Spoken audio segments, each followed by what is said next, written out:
teniendo un cuerpo hasta llegar a lo que sería la esqueletización, ¿sí? Dentro de las investigaciones forenses, ¿sí? Nosotros podemos verlos como de gran utilidad el tema de subdividir el proceso, ¿sí?, en ciertas etapas, para así nosotros también ser un poco más metódicos en cuanto al tiempo y qué es lo que le sucedió a ese cuerpo, ¿sí? A ver, un cuerpo, ¿sí?, una vez que se queda sin vida, y cuando su corazón deja de latir, ¿sí?, comienza lo que sería automáticamente la descomposición, ¿sí? Lo primero que vemos o de lo primero que hablamos es de lo que sería la fermentación bacteriana, ¿sí?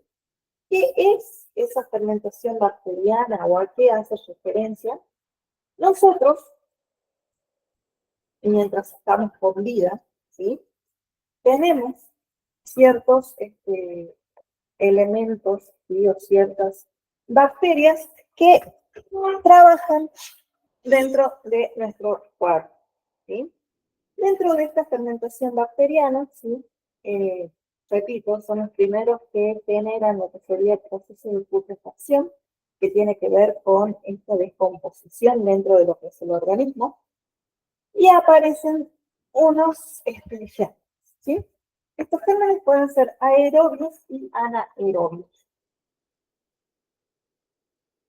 Eh, Cuando el cuerpo se descompone, ¿sí? Por ejemplo, si nosotros encontramos un cadáver en un sitio baldío, en donde está en contacto con la tierra, ¿sí?, va a tener ciertos gérmenes o cierta actividad de gérmenes, ¿sí?, que son los que viven en esa tierra y los que nosotros tenemos en nuestro interior, ¿sí? La descomposición comienza de adentro hacia afuera y de afuera hacia adentro, ¿sí? Los primeros que comienzan a trabajar dentro de esta descomposición, ¿sí?, son los gérmenes anaerobios, ¿sí? A ver, si volvemos un poquito en el tiempo, hablamos de la parte de biología. Nosotros hemos hablado en algún momento en nuestras escuelas de gérmenes aerobios y anaerobios. Y cuando hablábamos de los anaerobios, hacíamos referencia a esos gérmenes, ¿sí?, que habitan en lo que sería el tracto intestinal y que ellos son quienes van a comenzar el proceso de descomposición. ¿Por qué? Porque son bacterias que no requieren de alimento y obviamente comienzan a devorar el cuerpo de adentro hacia afuera. Comenzando por lo que serían las paredes del estómago, ¿sí?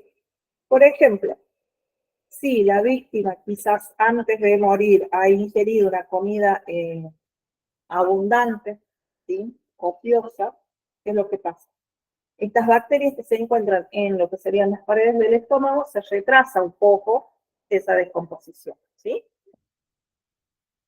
Estos gérmenes anaerobios, ¿sí?, no necesitan del aire para vivir, ¿sí?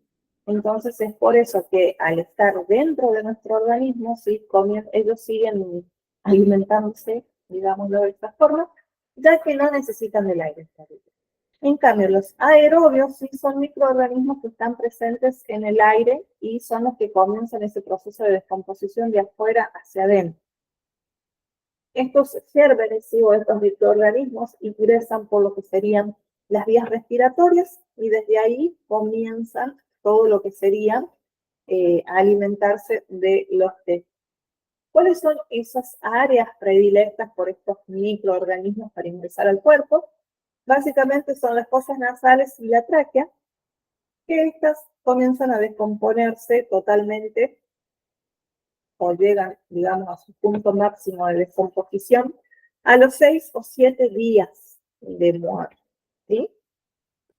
Después tenemos otros gérmenes aerobios que se los denominan facultativos.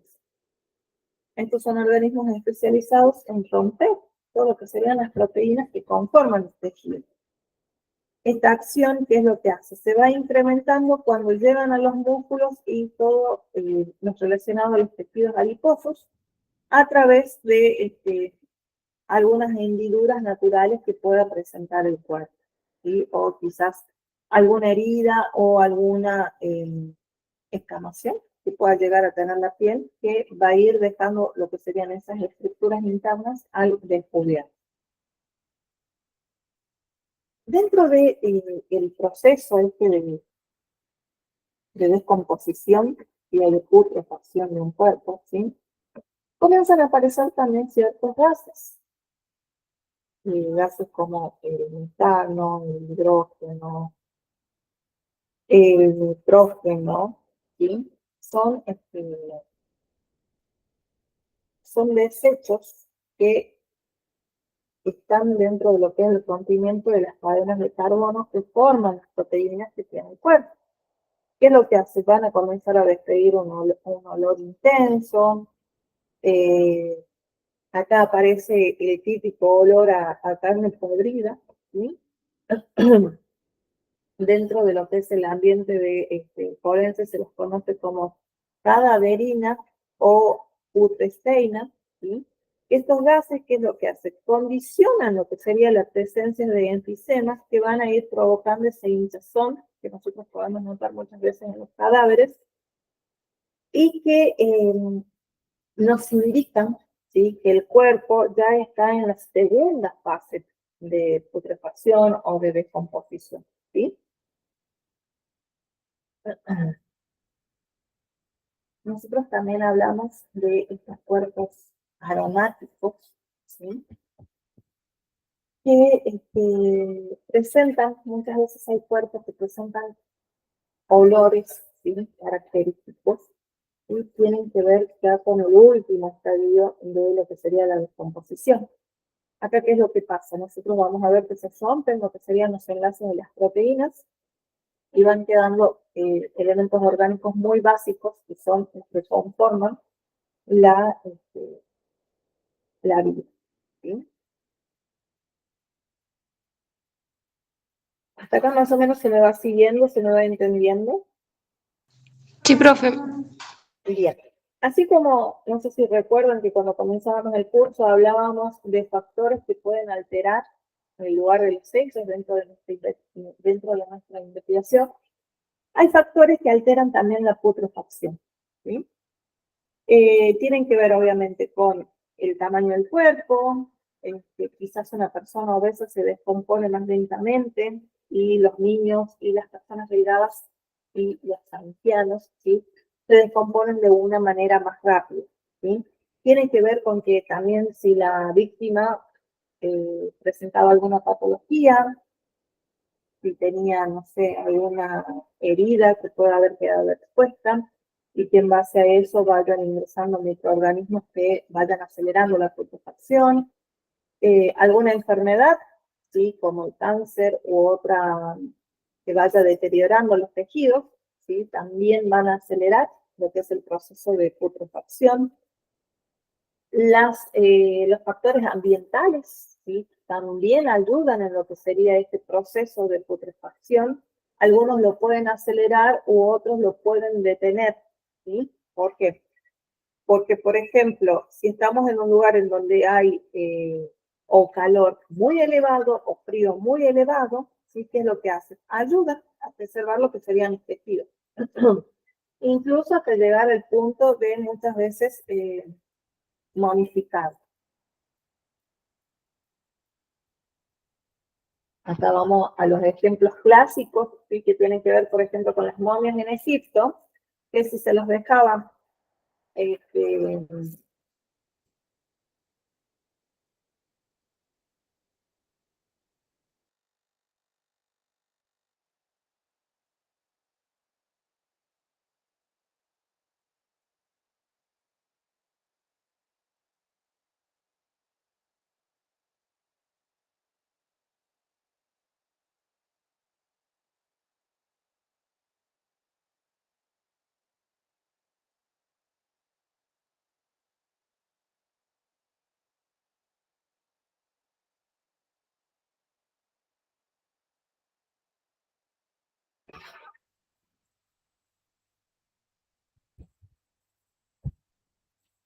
Me volví a quedar sin internet.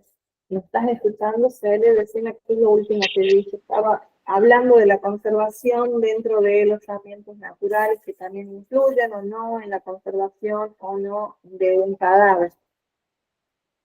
Sí, se quedó en momia de los Egipto. Ah, bien. Ustedes vieron que las momificaciones, o sea, el tipo de conservación que realizaban los egipcios básicamente era a un cuerpo, ¿sí? Envolverlo en vendas, ¿sí? Y enterrarlos directamente bajo la arena, ¿sí? Egipto es un lugar que durante el día hace muchísimo calor y durante la noche hace muchísimo frío, ¿sí? Entonces, estos extremos dentro de lo que son las temperaturas han ayudado, ¿sí?, a la conservación de estos cadáveres que hasta el día de hoy muchos de ellos, ¿sí?, han conservado en un grado demasiado alto lo que serían los tejidos originales, ¿sí? Entonces ahí es donde vemos estos factores que pueden alterar o no la putrefacción de un cuerpo. También pasa obviamente con el tipo de alimentación que ha tenido la persona antes de morir, que si una persona ha comido sanamente, ¿sí?, su cuerpo no se descompone tan rápido a una persona que ha consumido toda su vida las famosas comidas chatarra, ¿sí? Nosotros dentro de lo que son los tipos de muerte y esta conservación o no, aceleración o no de la putrefacción de un cuerpo, también tiene que ver con lo que es la muerte, ¿sí?, de los órganos internos. Nosotros habíamos hablado que el proceso de muerte, algunos autores nos indican que tiene que ver con la cesación, ¿sí?, del sistema circulatorio, ¿sí?, que es obviamente cuando deja de latir el corazón de una persona. Acá nosotros vamos a ver también la muerte de estos órganos internos, que obviamente van a ir perdiendo sus propiedades vitales según el grado de tolerancia a lo que es la anoxia, que tiene que ver con lo que es la falta de oxígeno, que puede tener un tejido, obviamente, en un tiempo determinado. En cuanto a lo que es el periodo de descomposición de los órganos internos, ¿sí?, nosotros vamos a ver que en lo que serían nuestras vías respiratorias y los movimientos fibrilares que presentan los famosos epitelios respiratorios, ¿sí?, continúan hasta 13 horas de muerte, ¿sí? Y en casos extremos pueden llegar hasta seguir funcionando, obviamente, hasta 30 horas seguidoras, ¿sí? En cuanto al aparato reproductor, en los hombres,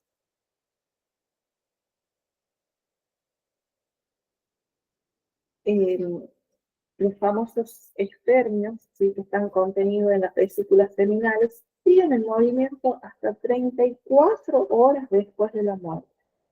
Obviamente no duran más de eso. Y en el caso de que esta persona se haya ahogado, ¿sí?, cuando el agua penetra lo que sería la cavidad abdominal y la temperatura del ambiente es alta, pueden llegar a sobrevivir hasta 100 horas post-mortem, ¿sí?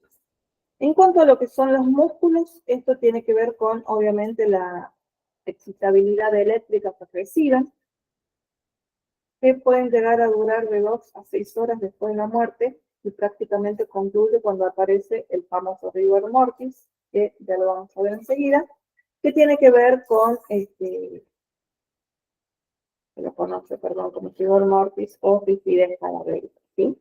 En cuanto a lo que es el sistema nervioso, eh, esa conducción nerviosa que nosotros tenemos suele persistir entre las 30 o 40 minutos aproximados, ya que las células todavía pueden llegar a ser capaces de tener un poco de potencial eléctrico, ¿sí? Las neuronas obviamente son las que no duran más de unos minutos luego del deceso, ya que la falta de oxígeno y de el riego sanguíneo, ¿sí?, las destruye por rapidez. No sé si alguna vez pudieron observar cuando decapitan a una persona, ¿sí? Que obviamente se produce la decapitación y todavía se ve como que la persona mueve sus ojos o puede hacer todavía algunos movimientos con sus ojos, ¿sí? Esto tiene que ver con lo que es el tema de los músculos, ¿sí? Y el tema del sistema nervioso, que pueden tener ahí también un poquito más de movimiento. Lo mismo pasa con el resto del cuerpo, ¿sí? Que muchas veces ese mismo cuerpo al que fue decapitado, sí tiende a pararse o a arrodillarse, tiene que ver con que no es automático, ¿sí? La pérdida de la funcionalidad de todo el cuerpo, sino que va en distintas secciones y dependiendo, repito, la alimentación, el tipo de persona y todas esas cuestiones, ¿sí? En cuanto a lo que son los ojos, las pupilas reaccionan a la luz durante lo que serían las 2 primeras horas que siguen a lo que sería la muerte, mientras que algunas partes sí reaccionan durante las 4 primeras horas.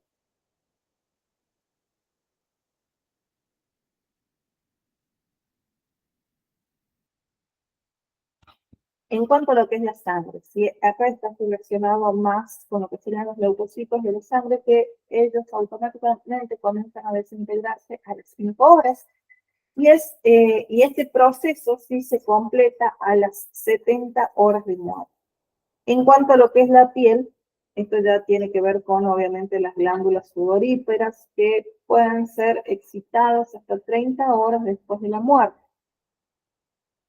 Acá también está muy relacionado el tema de si el cuerpo presenta alguna patología, el tema del lugar en donde se encuentre, si la piel muchas veces es lo último que se pierde, ¿sí? Que muchas veces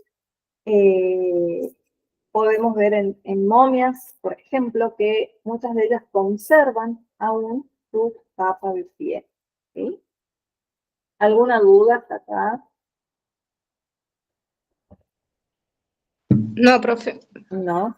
Y bueno, en cuanto a lo que es la última parte que tiene que ver con el esqueleto, ¿sí? Nosotros podemos observar que muchas veces en las personas sepultadas en tierras aparece una capa de moho entre los 2 o 4 años, ¿sí? Y la desaparición completa de lo que serían las grasas de los huesos se da entre los 5 a 10 años. Y el inicio de la destrucción del tejido óseo puede llegar a tardar de 10 a 15 años, ¿sí?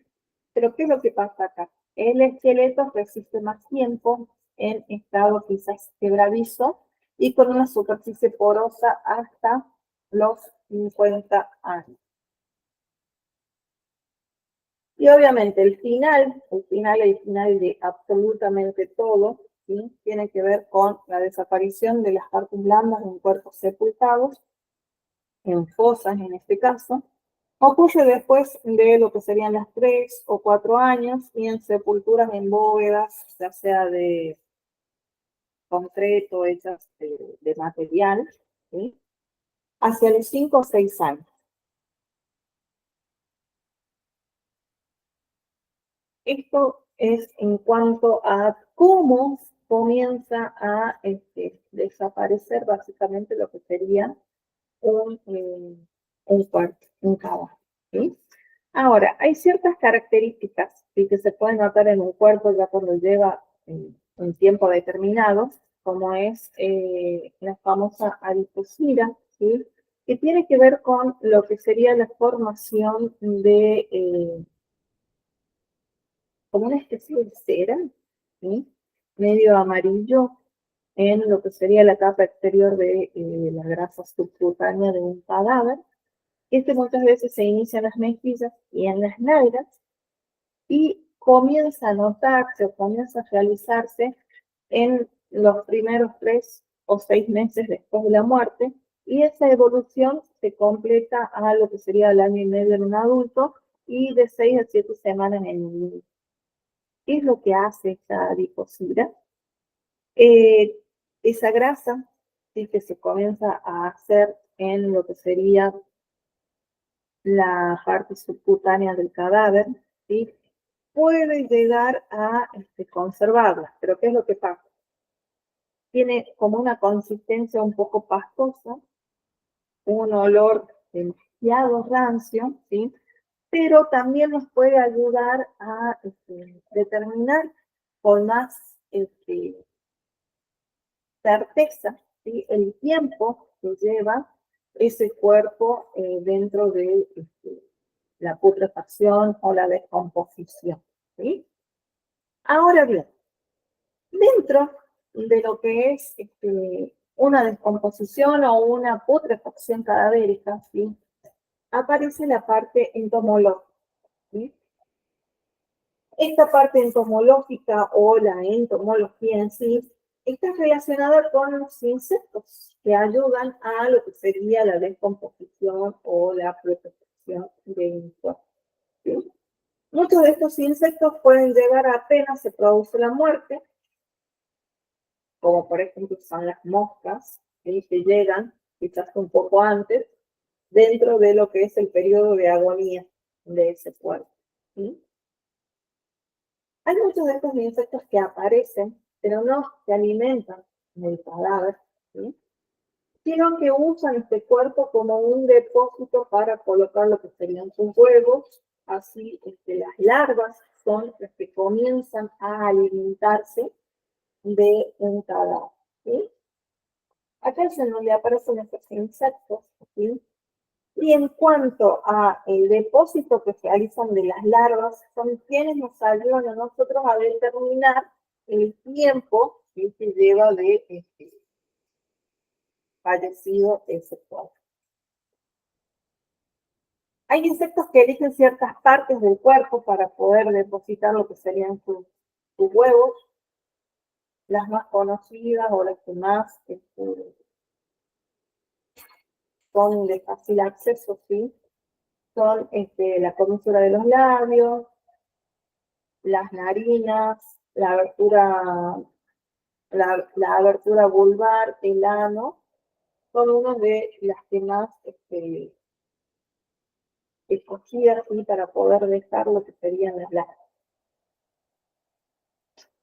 Acá volvemos a las condiciones climáticas que tienen que ver también con que, por ejemplo, si el cadáver permanece al aire libre, intervienen sin cesar, obviamente, nuevos insectos por sí solos, y mediante las larvas, ¿qué es lo que hacen? Los atacan y los devoran hasta desaparecer por completo lo que serían las partes blandas, ¿sí? Los insectos componen lo que se denomina fauna cadavérica, ¿sí? Se pueden reconocer varios periodos en donde van apareciendo por cuadrillas y van ayudando, obviamente, a lo que es la descomposición de este cuerpo. Dentro de lo que es el primer periodo, que tiene una duración de 3 a 4 meses, hacen su aparición las larvas de dípteros, ¿sí? Son moscas que van poniendo sus huevos en las hendiduras del cadáver, y cada especie tarda, obviamente, un tiempo determinado en nacer en forma de lo que nosotros conocemos como larvas, ¿sí? Están formados por cuadrilla primera y cuadrilla segunda. Dentro de lo que es la primera cuadrilla, aparecen las moscas de las especies de mosca, ¿sí?, que llegan primero y luego son secundadas por otros tipos de moscas como la calífora y la antón, que atacan obviamente a los cadáveres frescos. Después aparece la otra cuadrilla, que se denomina segunda cuadrilla, que llegan tan pronto como se hace sentir ese olorcito a cadáver, ¿sí? Están encabezadas por las moscas conocidas como Leucilia y Sarcófago.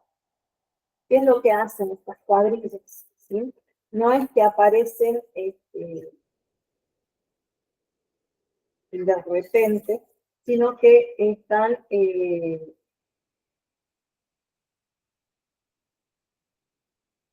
ahí en ese momento entre la agonía y la muerte del cuerpo, ¿sí? Y está también relacionado con el lugar en donde acontece lo que sería esta muerte, ya que está relacionada con países que se encuentran en verano. ¿Sí? Si se encuentran en invierno, la segunda cuadrilla no va a estar presente. Dentro de lo que es el segundo periodo, abarca de los 3 a 4 meses y se encuentran en el cadáver los coleópteros del género Vermetes y lepidópteros del género Anglo. Acá aparece la tercera cuadrilla, que es atraída ya por el olor de las grasas fermentadas. En el tercer periodo, ¿sí? Que se presenta entre los 4 a 8 meses, es una etapa en donde el cadáver adopta una coloración media negruzca, ¿sí? Y con una consistencia similar a la de la papilla, que puede ser líquida o semilíquida. El olor es similar al del queso podrido. Y aparecen, ¿sí? Las cuadrillas que abordan, ¿sí? Lo que sería este tipo de cadáver, en donde, como mencionaba recién, tiene esa coloración negruzca, y cuando nosotros vamos a examinar este cuerpo y nos damos con esta coloración, es conocido como cara de negro, ¿sí? O sea que si nosotros vemos a la víctima con esta coloración, más o menos vamos a generar dentro de nuestras hipótesis que el cuerpo está entre los 4 a 8 meses de muerte, ¿sí? Repito, aparecen la cuarta cuadrilla y la quinta cuadrilla, que estas son atraídas obviamente por la fermentación en cuanto a la parte del amoníaco. Y por último tenemos el cuarto periodo, que se prolonga entre los 6 a 12 meses, y que para este momento ya el cadáver ha quedado casi en la parte ya de esqueletización, y aparecen los famosos acarianos, que son los que se forman en estas últimas cuadrillas, que son las denominadas sexta, séptima y octava cuadrilla, ¿sí? Estos ácaros, nosotros escuchamos hablar de ellos muchas veces porque se alimentan del tejido muerto, ¿sí? Muchas veces dicen que nosotros los tenemos en nuestros colchones, en nuestros sillones, ¿sí? Y obviamente son muy, muy, muy, muy, muy pequeñitos y se alimentan de toda esa piel que nosotros vamos cambiando, aunque no nos demos cuenta que lo hacemos, ¿sí? La sexta cuadrilla, ¿qué es lo que hace? Absorbe el resto de los humores líquidos dejados por sus anteriores visitantes y quizás pueden llegar a momificar algunas partes orgánicas que aún pueden ser conservadas, ¿sí? La séptima cuadrilla llegan cuando ya solo quedan estos restos modificados que no permiten transformaciones dentro de lo que sería la parte fermentativa. Y por último, la octava cuadrilla, que son obviamente los últimos en llegar, y el trabajo, ¿sí? Final que hace esta octava cuadrilla es la de acabar con lo que quedó del resto del cadáver, ¿sí? ¿Qué es lo que hace esta octava cuadrilla? Se especializan en disgregar lo que serían los materiales más duros, como lo que pueden ser los tendones, los cartílagos, y el pelo, ¿sí? Y están compuestas por los géneros de los tenerios y los pirineos. Ahora bien, hasta acá nosotros hemos hablado de la putrefacción, la descomposición, cuáles son los insectos o los animalitos que forman lo que serían las cuadrillas de muerte, pero hay algo que realizan únicamente, obviamente, los médicos forenses, ¿sí? Que está relacionado con el análisis del contenido estomacal. ¿Qué es esto? ¿Sí? Este análisis sirve para poder determinar el momento de la muerte, obviamente viendo qué es lo que tenemos adentro de nuestro estómago. Sobre todo, obviamente, si se conocen, no sé si hay algún testigo que diga eh, o que sepa qué es lo último que comió ¿sí? Lo que sería la vid. Y acá hablan, ¿sí? Del tiempo de digestión que nosotros tenemos de algunos alimentos.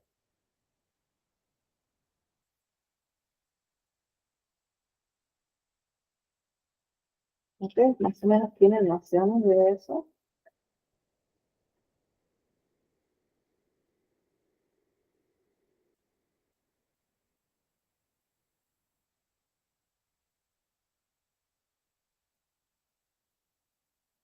¿Tienen o no nociones de eso?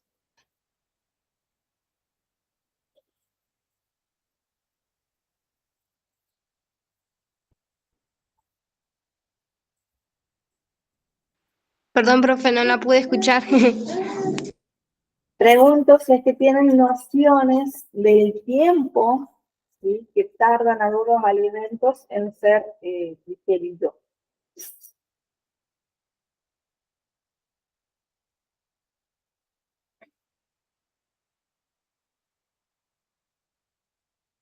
No, no sabría decirle, profe. Bueno, son, son bastantes en realidad, pero más o menos como para que ustedes tengan una noción, ¿sí?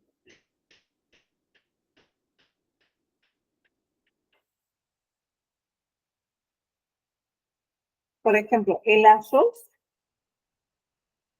tarda en digerirse 1 hora aproximadamente. La carne entre 1 hora y media y 2. El pan 2 horas. Las zanahorias 3 horas y 15 minutos. Los huevos duros 3 horas y media. El pollo 4 horas. Mm, un asado, ¿sí? Tardamos en digerirlo 5 horas y media, ¿sí? Esto es más o menos para que muchas veces nos sirve cuando tenemos algún testigo, ¿sí? Que nos puede indicar más o menos qué es lo que pudo haber comido la persona, ¿sí? Previo a lo que es la muerte, y en base a eso nosotros también podemos determinar exactamente cuándo fue el momento de lo que sería la muerte de esa persona, ¿sí? Y así, bueno, también se puede examinar lo que serían en las mujeres los restos de menstruación, que nos va a nosotros a averiguar quizás también el último momento de su periodo, dentro de lo que es la vejiga, en base a ese contenido, nosotros podemos aplicarla también en cuanto a lo que es el análisis del contenido estomacal.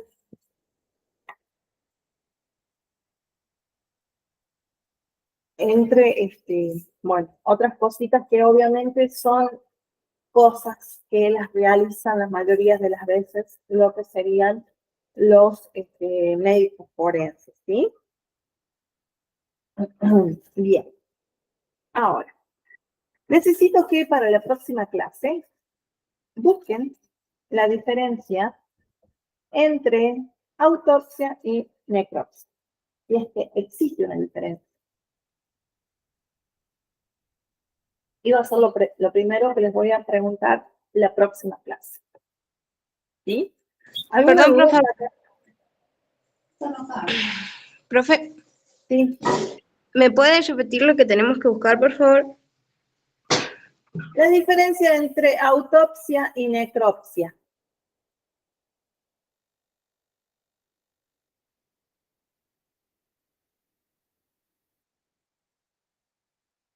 Gracias. Perfecto, entonces. Bien, los libero y los veo la próxima clase, ¿sí?